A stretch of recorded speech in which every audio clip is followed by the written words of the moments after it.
رمضان پاکستان اللہ کا احسان ہے، رمضان پاکستان۔ جناب ایک بار پھر میں آپ کو خوش آمدید کہتا ہوں۔ رمضان پاکستان کی خصوصی نشریات ہے اور موقع ہے قصص القرآن کا ناظرین، اور آج کا قصہ بہت زیادہ یوں کہیے کہ عبرت آموز بھی ہے، نصیحت آموز بھی ہے، کیونکہ آج حضرت حزقیل علیہ السلام کا ذکر پاک ہوگا۔ اور امیزنگ بات یہ ناظرین کہ 70,000 افراد ایک ہی وقت میں مر گئے، اور 70,000 افراد کو اللہ تعالیٰ نے ایک ہی وقت میں زندہ بھی کر دیا۔ ظاہر ہے وہ کن کا مالک ہے۔ بڑا انٹرسٹنگ قصہ ہے، میرے ساتھ رہیے گا۔ سب سے پہلے تعارف ہو جائے کہ حضرت حزقیل علیہ السلام ہیں کون۔ یہ حضرت موسیٰ علیہ السلام کے ناظرین تیسرے خلیفہ ہیں جو منصب نبوت پر سرفراز کیے گئے۔ حضرت موسیٰ علیہ السلام کے وصال اقدس کے بعد آپ کے خلیفہ اول حضرت یوشع بن نون علیہ السلام ہوئے، جن کو اللہ تعالیٰ نے باقاعدہ نبوت عطا فرمائی۔ ان کے بعد حضرت کالب بن یوحنا علیہ السلام حضرت موسیٰ علیہ السلام کی خلافت سے سرفراز ہو کر مرتبہ نبوت تک پہنچے۔ پھر ان کے بعد حضرت حزقیل علیہ السلام حضرت موسیٰ علیہ السلام کے جانشین اور نبی ہوئے۔ حضرت حزقیل علیہ السلام کا جو لقب تھا ناظرین وہ تھا ابن العجوز، یعنی بڑھیا کے بیٹے، اور آپ کو ذوالکفل بھی کہا جاتا تھا۔ ابن العجوز کہنے کی وجہ یہ تھی ناظرین کہ یہ اس وقت پیدا ہوئے تھے جبکہ ان کی والدہ ماجدہ بہت زیادہ بوڑھی ہو چکی تھی، اور آپ کا لقب جو ذوالکفل تھا وہ اس لیے ہوا کہ آپ نے اپنی کفالت میں لے کر 70 انبیاء کرام علیہ السلام کو شہید ہونے سے بچا لیا تھا، 70 انبیاء کرام کو، جن کے قتل پر ناظرین یہودی قوم مکمل طور پہ آمادہ ہو چکی تھی۔ پھر یہ خود بھی اللہ کے فضل و کرم سے یہودیوں کی تلوار سے بچ گئے اور برسوں زندہ رہ کر اپنی قوم کو ہدایت فرماتے رہے۔ یہ ناظرین ڈیلیما رہا ہے یہودیوں کا، یعنی ان پر اللہ تعالیٰ کی نوازشات کی بارش ہوتی رہی، اللہ تعالیٰ اپنے کرم کی بارش برساتا رہا، ان پر انعامات کی اکرامات کی بارش برساتا رہا۔ ان کے انبیاء کرام علیہ السلام ان کے لیے دعا کرتے تھے، اللہ تبارک و تعالیٰ ان پر سے عذاب ٹال دیتا تھا، لیکن اس کے باوجود بھی وہ اتنے بدنصیب تھے، اتنے بدقسمت تھے کہ انہوں نے ہمیشہ انبیاء کرام علیہ السلام کی باتوں کو اور خود ان کو بھی فار گرانٹڈ لیا، اور کبھی بھی اس انداز سے ویٹیج نہیں دیا، اہمیت نہیں دی جو اہمیت ان کو دینی چاہیے تھی۔ بہرحال اچھا، اب نا ایک منظر نامہ ہے ناظرین، میں چاہتا ہوں ذرا اس کی طرف آپ چلیں، اور منظر نامہ ہے مردوں کو زندہ کرنے کا معاملہ۔ یعنی پہلے تو اللہ تبارک و تعالیٰ نے ان کو موت دی اور اس کے بعد ان کو زندہ کر دیا۔ واقعہ کچھ یوں بیان کیا جاتا ہے ناظرین کہ بنی اسرائیل کی ایک جماعت جو حضرت حزقیل علیہ السلام کے شہر میں رہتی تھی، اس شہر میں طاعون کی وبا پھیل گئی۔ اچھا، طاعون کی وبا پھیلنے کی وجہ سے ان لوگوں پر جو موت تھی اس کا خوف بہت زیادہ سوار ہو چکا۔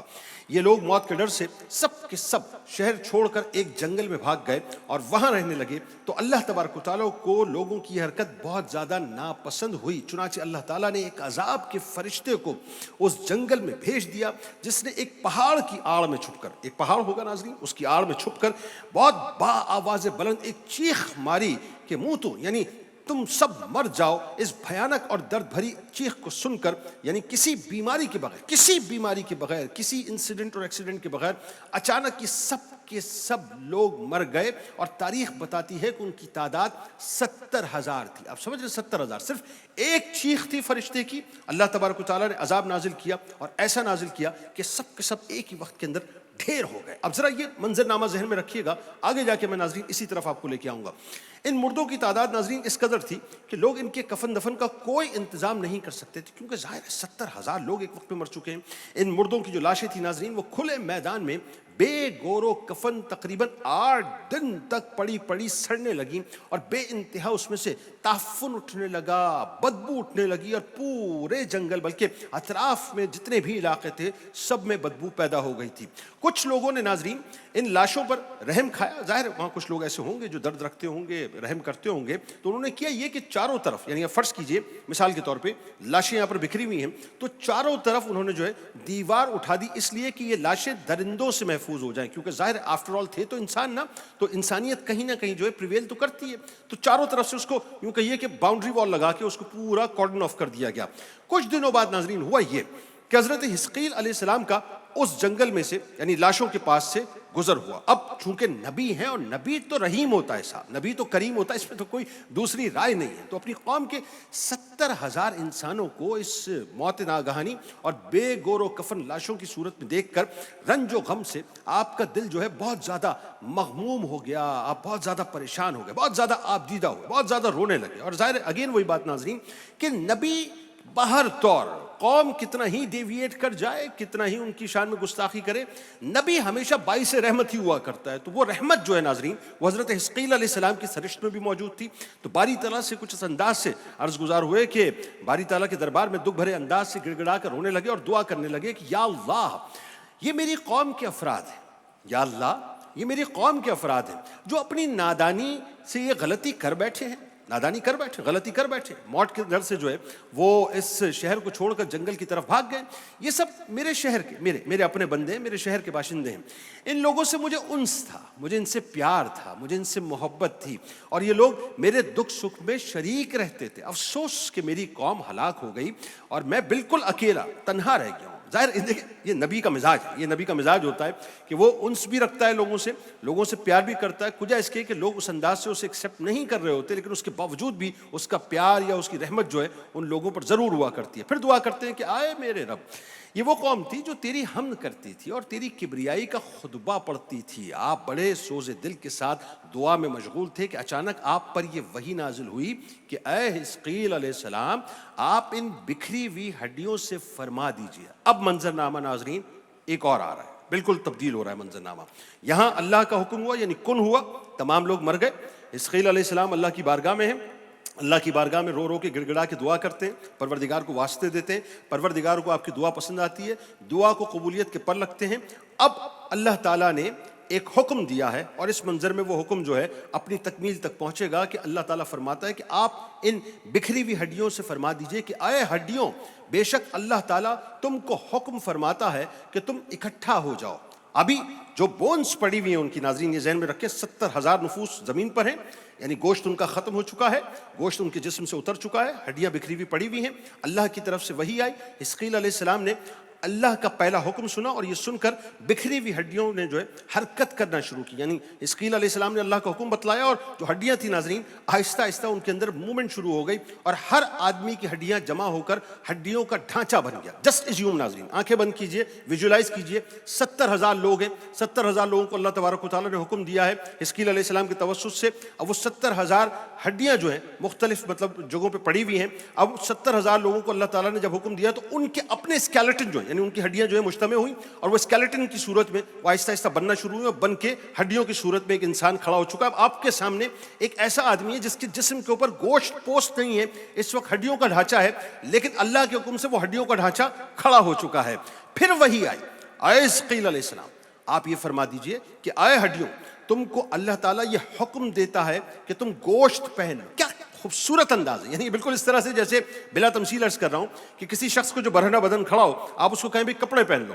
اللہ تبارک و تعالیٰ کے حکم سے جو ہے ناظرین معاملہ ہڈیوں تک پہنچا اور ہڈیوں کے بعد اللہ نے حکم دیا کہ اب گوشت پہن لو. یہ کلام سنتے ہی چونکہ وہ کن کا مالک ہے، وہ کن کا مالک ہے، یہ کلام سنتے ہی فوراً ہڈیوں کے ڈھانچوں پر گوشت پوست چڑھنا شروع ہوا اور گوشت پوست چڑھ گیا. پھر تیسری بار ناظرین وہی ہوتی ہے، اے حزقیل اب یہ کہہ دو کہ اے مردو خدا کے حکم سے تم سب اٹھ کھڑے ہو جاؤ. سمجھ رہے ہیں ہم بات؟ یعنی اسکیلیٹن کھڑا ہو گیا، گوشت ہو گیا، اب اللہ تبارک و تعالیٰ جو ہے ان کو زندگی دے رہا ہے. اللہ فرماتا ہے ان سے کہو کہ وہ کھڑے ہو جائیں. چنانچہ جیسے ہی ناظرین آپ کی زبان سے یہ جملہ ادا ہوتا ہے 70,000 لاشیں ایک نگاہ کے اندر یہ پڑتی ہوئی کھڑی ہو گئی، سبحانک اللہم وبحمدک ولا الہ الا انت. پھر یہ سب لوگ ناظرین جنگل کی طرف روانہ ہو گئے اور اپنے شہر میں جا کر دوبارہ آباد ہو گئے. یعنی اس کا مطلب یہ ہوا کہ اللہ چونکہ کن کا مالک ہے، وہ ساری طاقتیں رکھتا ہے. اس نے پہلے حکم دیا کہ ان ہڈیوں کو حکم دیا جائے، ہڈیاں مجتمع ہوئی، اسکیلیٹن بنا، اسکیلیٹن کو حکم دیا کہ اپنا گوشت جو ہے وہ پہن لو، اور جیسے ہی پہنا اللہ تبارک و تعالیٰ نے فرمایا کہ اب ان سے کہو کہ یہ کھڑے ہو جائیں. یعنی اللہ تعالیٰ نے ان کو دوبارہ زندگی موت کے بعد عطا کر دی اور ان سے کہا گیا کہ یہ اپنے شہروں کی طرف چلے جائیں. روایتیں بتاتی ہیں ناظرین کہ یہ اپنے شہروں کی طرف گئے اور اپنی عمروں کی جو مدت تھی اس کو پورا کیا انہوں نے. یعنی وہ زندہ رہے اس وقت تک جب تک کہ اللہ نے ان کو چاہا. لیکن ناظرین ان لوگوں پر ایک بات میں آپ کو انٹرسٹنگ بتاتا ہوں، اور وہ ایسی انٹرسٹنگ بات ہے کہ جس کو سن کے جو ہے آپ حیرت زدہ ہو جائیں گے کہ ان لوگوں پر جو موت کے آثار تھے اس کا اتنا نشان باقی رہ گیا تھا کہ ان کے اور ان کی اولادوں کے جسموں سے جو ہے باقاعدہ سڑی ہوئی لاشوں کی بدبو برابر آیا کرتی تھی، اور یہ لوگ جو بھی کپڑا پہنتے تھے وہ کفن کی صورت میں ہو جایا کرتا تھا. اور قبر میں جس طرح ناظرین کفن آپ نے دیکھا ہوگا، اگر میں مثال کے طور پر پرانی قبر اگر آپ کھولیں تو آپ دیکھیے گا، اللہ کرے کہ ہم سب کے کفن سلامت رہیں، لیکن جس طرح سے قبر کے اندر کفن میلا ہو جایا کرتا ہے نا، ایسے ہی میلا پن ان کے کپڑوں پر نمودار ہو جایا کرتا تھا. یعنی وہ جو بھی ڈریس اپ کرتے تھے، چاہے وہ اچھا مہنگا کچھ بھی ہو، اس میں ایک تو یہ کہ بو آیا کرتی تھی، اور دوسرا ان کے جسم پر جو کپڑا ہوتا تھا وہ میلا ہو جایا کرتا تھا. اور آج بھی ناظرین اہل نظر یہ کہتے ہیں کہ یہ اثرات آج تک ان یہودیوں میں پائے جاتے ہیں اور ان کی نسل میں باقی رہیں گے. یعنی آج بھی اگر آپ کسی یہودی سے ملیں تو اس کے جسم سے ایک مخصوص آپ نے دیکھا ہوگا اسمیل آتی ہے. اس اسمیل آنے کی وجہ ایکچولی یہی ہے کہ یہ حزقیل علیہ السلام کی جو قوم کا واقعہ تھا اس کی ایکسٹینشن آج تک نظر آتی ہے. اس عجیب و غریب واقعے کو ناظرین قرآن پاک کی سورہ بقرہ میں اللہ تبارک و تعالیٰ نے کچھ اس انداز سے ریکارڈ کیا ہے کہ اے محبوب، کیا آپ نے ان لوگوں کو نہیں دیکھا جو اپنے گھروں میں ہزاروں کی تعداد میں موت کے ڈر سے نکل بھاگے تھے؟ تو اللہ تعالیٰ نے ان سے فرمایا کہ تم سب مر جاؤ. پھر اللہ تعالیٰ نے انہیں زندہ فرمایا. بے شک اللہ تعالیٰ لوگوں پر فضل کرنے والا ہے، مگر اکثر لوگ ناشکرے ہیں. اچھا، اب میں آپ کو ایک روایت سے بات کو سمجھاتا ہوں. دیکھیں، آپ کو یاد ہوگا جب کورونا آیا تو کورونا کے زمانے میں ہوا کیا تھا کہ پوری دنیا کو جو ہے مطلب بند کر دیا گیا تھا نا. ایسے ہی تھا نا، تمام ایئرپورٹس کو بند کر دیا گیا تھا، جو جہاں ہے وہ وہیں رہے گا، ٹریول نہیں کرے گا. اس کے جو اوریجن ہے نا، اوریجن ناظرین وہ رسول کریم صلی اللہ علیہ وآلہ وسلم کی حدیث پاک سے ملتا ہے، جس کا مفہوم یہ ہے کہ جب کسی علاقے میں طاعون آئے تو جو جہاں ہے وہ وہیں کھڑا رہے، وہاں سے نہ جائے. اس میں اللہ کی کتنی بڑی حکمت تھی. آپ دیکھیے کہ آج جا کر ہم 21ویں صدی میں اس بات کو سمجھ پائے کہ چونکہ اگر ہم ٹریول کریں گے تو ہم جو وائرس کیری کر رہے ہیں وہ کہیں اور جو ہے ٹرانسمٹ ہو سکتا ہے، لہٰذا جو جہاں ہوگا وہ وہیں ہوگا. 1450 برس پہلے سرکار مدینہ صلی اللہ علیہ وآلہ وسلم نے یہ بات سمجھائی تھی، اور آج ناظرین وہ بات سائنس کی ٹیکنالوجی کے دور میں تمام لوگوں نے اپنی آنکھوں سے دیکھی. بہرحال ایک واقعہ میں آپ کو بتاتا ہوں. منقول ہے کہ بنو امیہ کا بادشاہ عبد الملک بن مروان ناظرین جب شام میں طاعون کی وبا بہت زیادہ پھیلی تو موت کے ڈر سے گھوڑے پر سوار ہو کر اپنے شہر سے بھاگ نکلا. اچھا، ساتھ ہی اس کے ساتھ جتنے بھی غلام تھے اور کچھ فوج تھی اس نے اس کو ساتھ لے لیا. اب ظاہر ہے اس کو اس بات کا ڈر تھا کہ کہیں طاعون کی وجہ سے مجھے موت نہ آ جائے. اب وہ اتنا خائف تھا طاعون کی وجہ سے، اتنا ہراساں تھا کہ جو اپنا پاؤں تھا نا، پاؤں وہ زمین تک پہ نہیں رکھتا تھا. اب یہ اس کو آپ ریلیٹ اس طرح سے کیجئے کہ جب ہمارے یہاں آپ کو معلوم ہے کہ جب کورونا آیا تھا تو کیا ہوا تھا، SOPs میں بات شامل تھی کسی سے آپ گلے نہ ملیں. اب گلے تو ملنا بہت دور کی بات ہے بھائی، بات یہ ہاتھ بھی نہیں ملانا، یہی تھا نا، ہاتھ بھی نہیں ملانا. وجہ کیا ہے؟ وجہ یہ ہے کہ کہیں ایسا نہ ہو کہ وائرس جو ہے ٹرانسمٹ ہو جائے. تو وہ خوف جو ہے وہ اس وقت عبد الملک کے ذہن میں تھا، اور وہ پاؤں جو ہے اپنی زمین پہ نہیں رکھتا تھا. بہرحال اس کا معمول یہ ہو گیا کہ وہ گھوڑے ہی کی پشت پہ اس نے کچھ ایسا معاملہ بنا لیا تھا بیڈ شیٹ ٹائپ کا کہ وہ اسی کے اوپر سویا کرتا تھا. یعنی سفر بھی اسی پہ کرتا، اسی پہ سویا کرتا تھا. بس رات کو نیند اس کو آتی نہیں تھی، پریشان رہتا تھا، مضطرب رہتا تھا. اچھا، اب اس کا جو غلام تھا اس کے پاس، وہ بیٹھا ہوا اس کی ساری کیفیت کو دیکھتا رہتا تھا. یعنی صرف وہ سمجھ لیجئے کہ حاجت وغیرہ کے لیے اترتا تھا، باقی وہ گھوڑے کی پیٹھ پہ رہتا تھا. غلام سے بیٹھے بیٹھے اس نے کہا کہ مجھے کوئی واقعہ سناؤ ذرا تاکہ میرا ذہن تبدیل ہو، کچھ میری توجہ کہیں اور بیٹھے. غلام ہوشیار تھا، سمجھدار تھا. اس نے کہا یہ بادشاہ کو نصیحت کرنے کا بہترین موقع ہے، اس موقع پہ میں اپنی بات بادشاہ کو پہنچا دیتا ہوں. اس نے کیا یہ، اس نے بادشاہ سے کہا کہ بادشاہ، ایک لومڑی ہے. اس نے کہا ہے.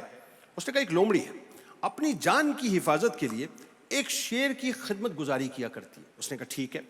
وہ کہتا ہے کہ کوئی درندہ، یعنی شیر کی جو ہیبت تھی وہ اتنی تھی کہ کوئی بھی درندہ جو ہے وہ لومڑی کی طرف دیکھتا ہی نہیں تھا. کیوں نہیں دیکھتا تھا؟ ظاہر ہے جنگل کا بادشاہ جب اس کے ساتھ اس کی دوستی، بھائی جنگل کے بادشاہ کے ساتھ جس کی دوستی ہو جائے، اب کون کس کی ہمت ہے کہ وہ کسی اور کی طرف مطلب دیکھے؟ جو جنگل کے بادشاہ کے ساتھ ہے سمجھ لیجئے اس کے امان کے اندر موجود ہے. اچھا، وہ کہتا ہے کہ لومڑی جو تھی وہ بہت ہی بے خوفی کے ساتھ اور اطمینان کے ساتھ جو ہے شیر کی خدمت کرتی تھی اپنی زندگی، یعنی بڑے پروٹوکول میں یوں کہیے دن دناتی پھرتی تھی اور خدمت کرتی تھی کیونکہ جنگل کا بادشاہ اس کا دوست تھا. اچانک ایک دن ہوا یہ، وہ کہتا ہے کہ ایک عقاب جو ہے آسمان سے آیا اور آسمان سے آ کر لومڑی کے اوپر جھپٹا. لومڑی جیسے ہی بھاگی اور شیر کے پاس گئی تو شیر نے اس کو اپنی پیٹھ پہ بٹھا لیا. چلے جی، یہاں تک تو سیکیورٹی ہو گئی. یعنی عقاب آیا، اس نے اس کو جھپٹنے کی کوشش کی، جیسے ہی وہ جھپٹا لومڑی نے ہوشیاری دکھائی، فوراً تیزی کے ساتھ جو ہے وہ شیر کے پاس چلی گئی. اس نے جا کے اپنے آپ کو وہاں پہ سیف کر لیا. اب ہوا یہ کہ عقاب دوبارہ جھپٹا اور جیسے ہی جھپٹا تو لومڑی کو شیر کی پیٹھ پر سے اپنے چنگل میں اس نے دبوچا اور دبوچنے کے بعد وہ اڑا کر لے کر چلا گیا. لومڑی چلا کر شیر سے فریاد کرنے لگی کہ تو کہاں کا شیر ہے، تو کہاں کا شیر ہے؟ بات یہ ہے کہ میں نے تو صرف اس لیے تجھ سے دوستی کی تھی کہ تو میری محافظت کر سکے، تو میری محافظت نہیں کر سکا۔ شیر نے کہا کہ اے لومڑی، بات یہ ہے کہ میں زمین پر رہنے والے درندوں سے تو تیری حفاظت کر سکتا ہوں، لیکن آسمان کی طرف سے اگر کوئی حملہ ہو تو میں تجھے اس سے نہیں بچا سکتا۔ یعنی یہ قصہ سن کر عبد الملک بادشاہ کو ناظرین یہ عبرت تو حاصل ہو گئی اور اسے بات سمجھ آ گئی کہ میری فوج بنیادی طور پر مجھے دشمنوں سے تو بچا سکتی ہے جو میرے سامنے موجود ہیں، میری حفاظت تو کر سکتی ہے جو زمین پر رہتے ہیں، لیکن جو بلائیں اللہ کی طرف سے آسمان سے اترتی ہیں، جو وبائیں اللہ کی طرف سے آسمان سے اترتی ہیں اور مجھ پر حملہ آور ہوتی ہیں، کسی پہ حملہ آور ہوتی ہیں، میری بادشاہت، میری طاقت، میری فوج، میرا خزانہ، میرا لشکر، میرا جاؤ حشم مجھ سے یعنی اس کو دور نہیں کر سکتا اور ایون اس سے مجھے بچا نہیں سکتا۔ یعنی جو آسمان سے اترنے والی بلائیں ہیں یقیناً یہ اللہ کی طرف سے بجز اللہ کے کوئی اسے روک نہیں سکتا۔ یہ سوچ کر عبد الملک بادشاہ کے دل میں ناظرین وہ جو طاعون کا خوف تھا وہ جاتا رہا اور وہ رضائے الہی پر اس اعتبار سے پرسکون ہو گیا۔ کہنے کا مقصد یہ ہے، یاد رکھیے یہ جو واقعہ ہے نا حضرت حزقیل علیہ السلام کا، یہ قرآن کا واقعہ ہے ناظرین، اور قرآن نے ہمیں ہزاروں برس پہلے یہ بات سمجھا دی تھی اور یقیناً لوح محفوظ پہ یہ محفوظ ہے، اس میں کوئی دوسری رائے نہیں ہے۔ نبی کریم صلی اللہ علیہ وآلہ وسلم نے 1450 برس پہلے یہ ہم تک پہنچا دیا ناظرین۔ لیکن بتانے کا جو مقصد ہے وہ کیا ہے کہ اللہ تبارک و تعالیٰ کی طرف سے جب کوئی مصیبت آتی ہے نا تو اللہ ہی اس کو ٹالتا ہے ناظرین۔ بس اللہ سے عافیت مانگا کرے کہ یا اللہ آسمانی بلائیں، زمینی بلائیں، آسمانی جتنی بھی پریشانیاں ہیں، زمینی جتنی بھی پریشانیاں ہیں، آسمانی جتنی بھی مصیبتیں ہیں، زمینی جتنی بھی مصیبتیں، ہم کو ہماری آل اولاد کو اس سے محفوظ رکھا۔ اور بہت اچھی بات ہے کہ اگر آپ اپنی دعاؤں میں تمام مسلمانوں کو شامل کر لیا کریں، پاکستان کو شامل کر لیا کریں، تو اس سے اچھی کوئی بات ہی نہیں ہے۔ ایک مختصر سا وقفہ لیتے، لوٹ کے انشاءاللہ مزید آپ سے گفتگو۔ رمضان پاکستان اللہ کا احسان ہے، رمضان پاکستان